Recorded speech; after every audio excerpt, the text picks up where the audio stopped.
Okay, hello everyone. So in this video, we'll be looking at an exercise where we prove that a language is not regular.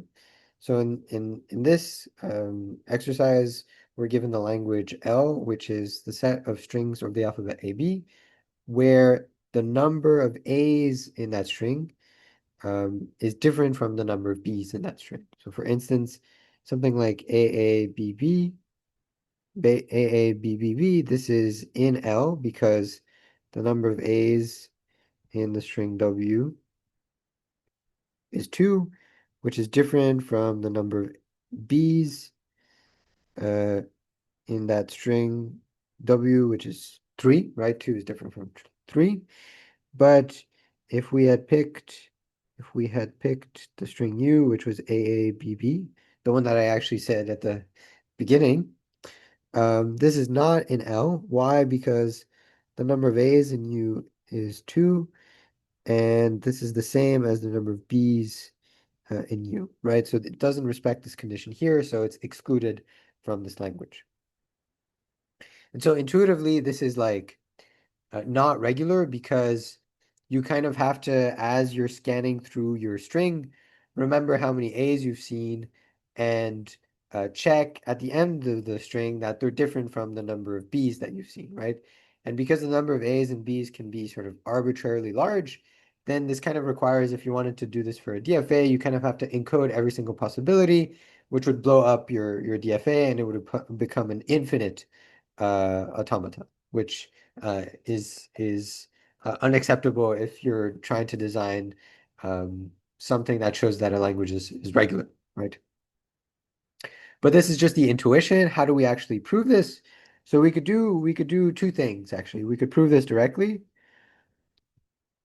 Well, directly-ish, actually by contradiction or by contrapositive, uh, using the pumping lemma. In this case here, yeah, in this case here, it's actually quite tough to actually think of a good string. It's actually possible to think of like a good string that you can pump on and then get a contradiction, but it's not super obvious. So as an exercise,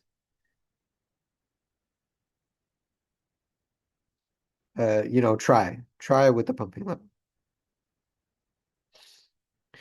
Um, So we could do this, right? And at some point, after trying a bunch of times, then, we'd get the right sort of argument. But in fact, there's a much cleaner and simpler argument to use, and that's by sort of leveraging the closure properties. So how are we going to leverage the closure properties?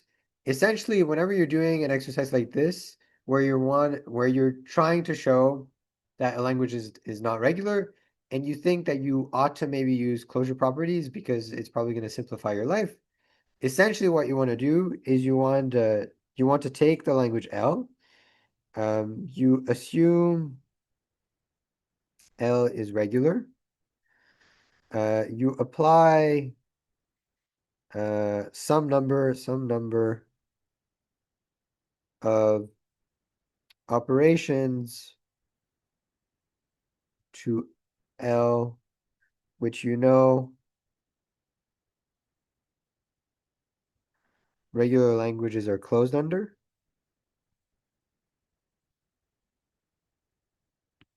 Are closed under. And you arrive at a language which you know for certain is not regular.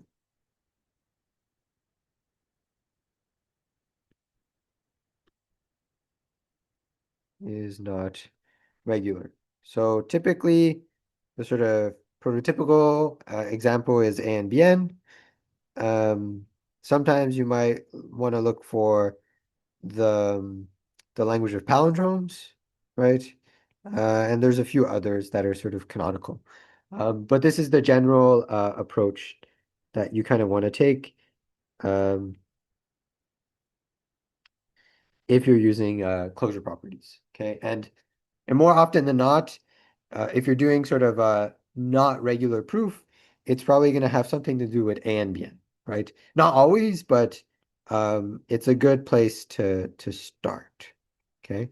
So how am I going to do this in this case? So the language here, L, is the set of strings where the number of A's is different from the number of B's. And well, speak of the devil, A and BN, that's when the number of A's is exactly the same as the number of B's. So, and you have this like sequence, right? You start with A's and then you end with B's. So that's not a requirement here, just as a reminder. So the string A, B, B, A, B, this is also an L, even though the A's and the B's aren't. It's not like A's first and then B's second. They can be mixed with each other. Okay. So so then they're not exactly the same language, but something tells me that we can get to A and BN, right? And so how is that going to happen? Well, let's assume, so let's copy this.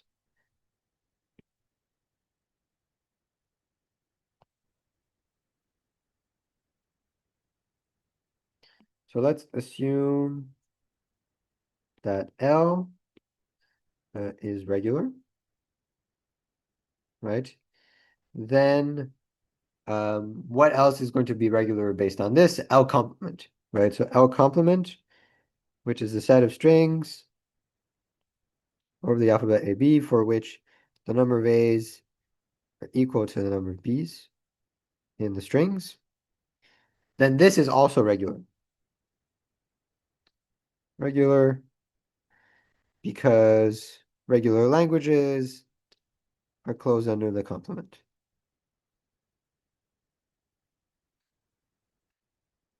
Right? Okay.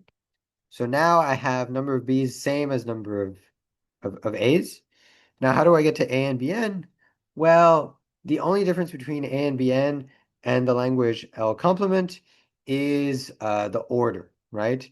But I can enforce the order by doing something like the intersection and intersecting with the regular language that is A's and then B's, right? Um, then since L of A star B star is regular, why is it regular? Well, here's a regular expression that denotes it. Since L A star B star is regular, and regular languages are closed under the intersection operator,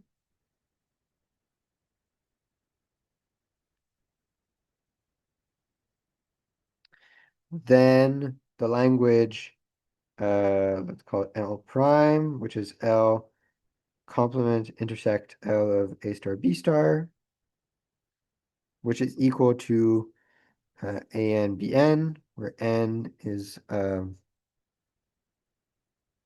this case, if the natural numbers include 0, okay, so here, assuming 0 is in the set of natural numbers, then you get this guy, right? And so the conclusion is that then L star is also regular, which is a contradiction, right? Because if you're watching this video, hopefully at some point, it's been proved to you that A and BN was not regular. Hopefully using the pumping lemma. I really hope that this was done. And so that means that I've arrived at a contradiction. So my initial assumption was incorrect. What was my initial assumption? It was assuming that L is regular. So that means that this assumption was incorrect. Was incorrect. And in fact, I should have assumed, and in fact, that this must mean that the negation is true. So therefore, L is not regular. Okay, so instead of doing this back and forth between you and an opponent in the sort of pumping lemma style proof, we've very, very neatly shown in just a few lines that this language L is not regular. So closure properties are quite useful for things like this. All right, thanks a lot.